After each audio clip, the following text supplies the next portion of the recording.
I and 4 other activists are facing up to 60 years in prison for rescuing a dying piglet from a Smithfield farm. Lily was 1/5 the size of the other piglets and starving to death when we found her.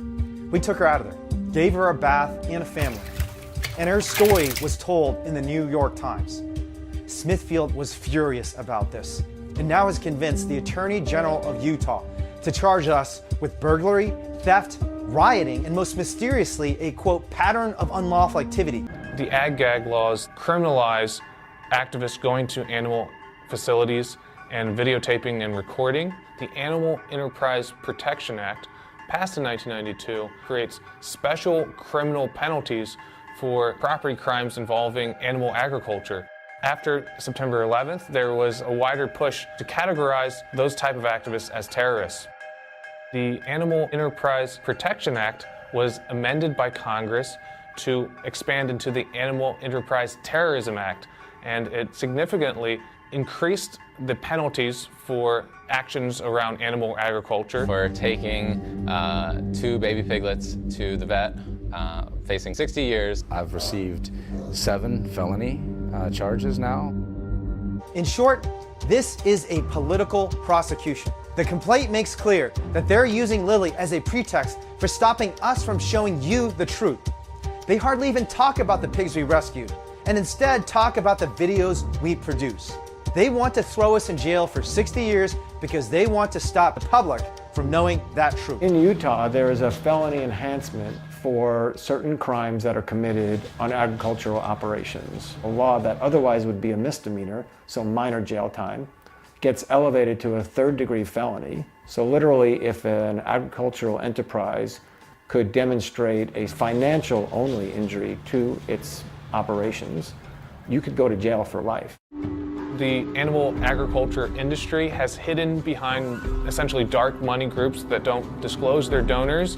One group called the American Legislative Exchange Council exists for this very purpose. The industry went to ALEC, as they're known, to ghostwrite some of the first ag-gag laws. These laws criminalize the simple act of taking a photograph and publishing it in a newspaper. And they have actually effectively chilled most animal rights organizations from doing investigations in ag-gag states.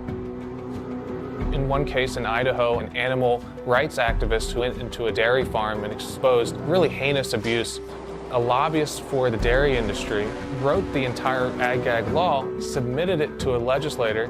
The legislator submitted the lobbyist bill as his own legislation, and with very little debate, the legislation passed into law.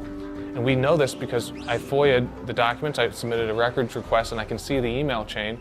And Idaho had criminalized that very activism that exposed the abuse. Utah Attorney General Sean Reyes has worked closely with the FBI and the Sheriff's Office to prosecute these individuals. Before becoming Attorney General, he was an attorney at a law firm that specializes in representing the animal agriculture industry. As he campaigned for that elected office, his primary political vehicle, the Republican Attorneys General Association, is supported financially by a number of animal agriculture donors, including Smithfield Farms. A factory farm tortures 1.2 million pigs on site every year. They pollute the water, put carcinogenic drugs in the food system. So in Utah, if I walk into a Best Buy and steal a giant television set that's $1,499, that's not a felony. But if I walk into a farm and there's a turkey there on the verge of death, and I walk out with them, take them to the vet, get them some health care, put them on a sanctuary, then I've committed a felony because it was an animal. Basically, the animal agriculture and government are working together. I mean, animal agriculture is an extremely profitable segment, and they can donate an awful lot of money to politicians, and the government is much more likely to just write laws in their favor. We can conclusively say that animal releases do in fact cause fear in the communities, and so these things should be considered acts of terrorism. Agriculture must stand united. This is a systematic system of terrorism.